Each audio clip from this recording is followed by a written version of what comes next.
YouTube, what the crap's going on? HeirofCarthage here, back with Attila the Great's tournament. This is the finals match between Armenian King and Danko. It is a best of 5.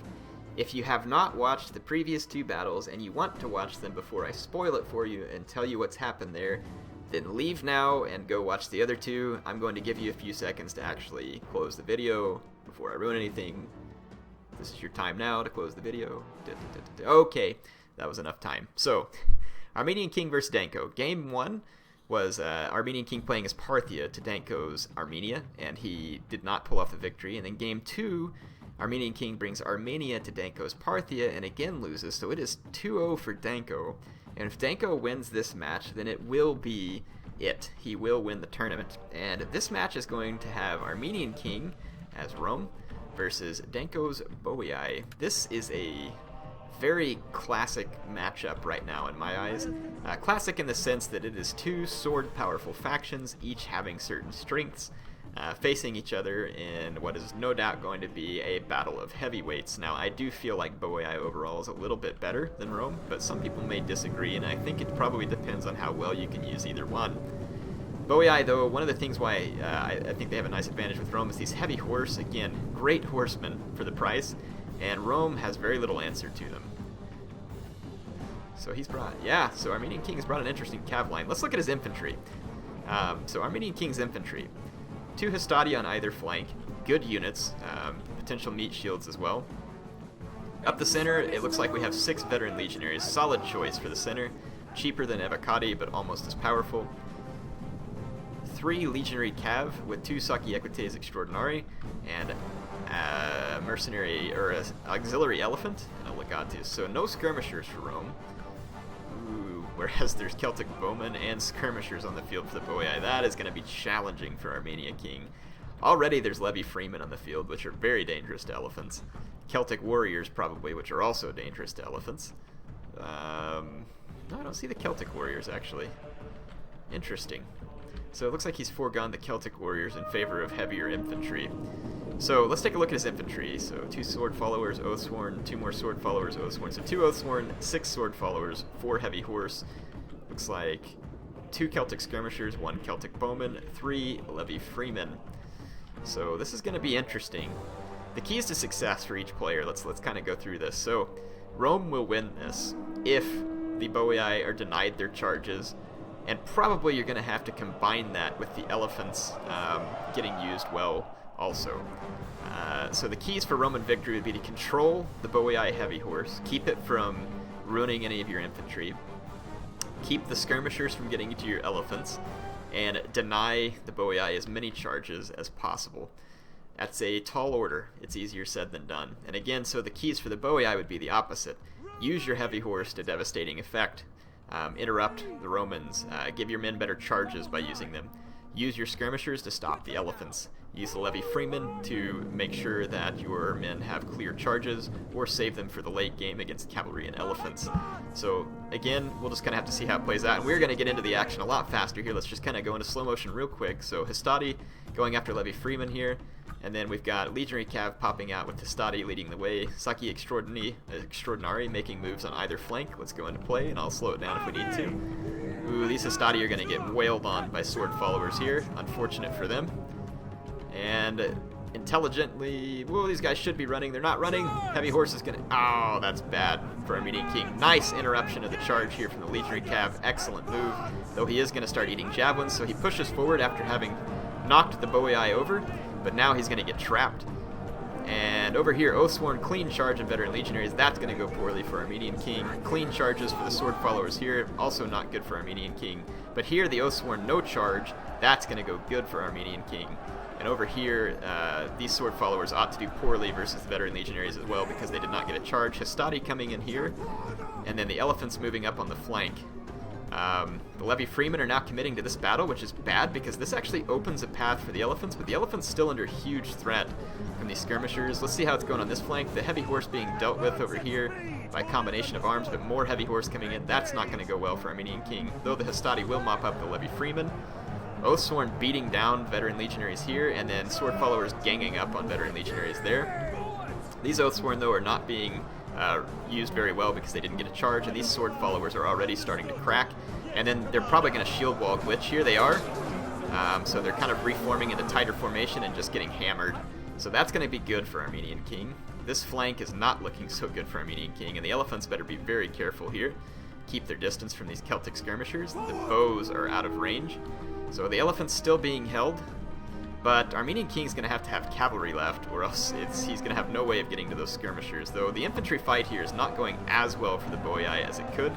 Armenian King needs to follow up with these legionaries, and he is now, chasing off the sword followers here.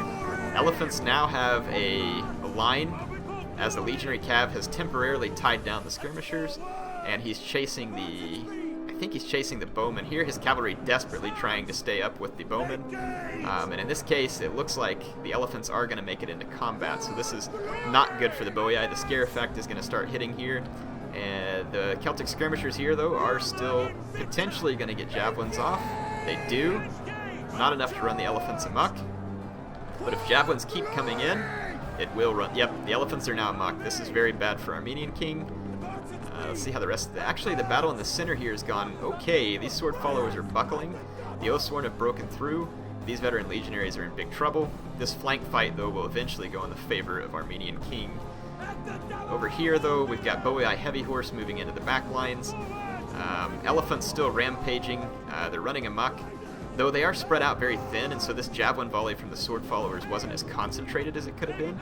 So even though these guys are running amok, potentially about to do a lot of damage to the sword followers here, this is very fortunate for Armenian King. Now they're back under his control, though, and he can use them. So this is actually looking pretty good for Armenian King at the moment. The Boyai Heavy Horse over here is going down. This Boyai Heavy Horse is going to kill the Roman general, but he's also about to be charged by infantry. Elephants knocking out the Oathsworn, that's going to be critical. If these Levy Freemen have javelins, they do. They did not get a good hit again on the elephants, though, so that was, again, very fortunate for Armenian King. Their javelins are falling just a little short of the elephants. The missile units don't aim very well for big units like chariots and elephants.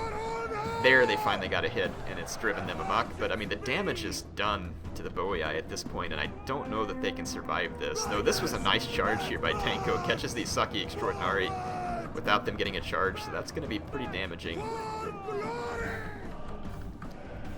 Let's see what we got here. Celtic bowmen probably firing at the elephants at this point, or trying to. But the Saki Extraordinari were actually not exactly stopped by the heavy horse here, so they're going to get through to the bowmen. And the elephants are alive and well, and nothing to keep them from rampaging over this Oathsworn. Yep, so definitely going to rampage through the Oathsworn there, and it looks like this game's going to go in favor of Armenian King. When that Oathsworn dies, that is the general, and the Boyai troops are going to chain route, whereas the Roman troops will be a little sturdier. I wonder if the Roman general lived. He did. That is pretty amazing for him to have lived through all that combat. So it looks like, yeah, the Boyai are going to end up losing here to Rome, which is not what I've seen a whole lot of recently. Normally I see the Boyai wrecking Rome. And I do think there were several things here, not to say that there wasn't skill play involved, because there was from both players, definitely skill play involved.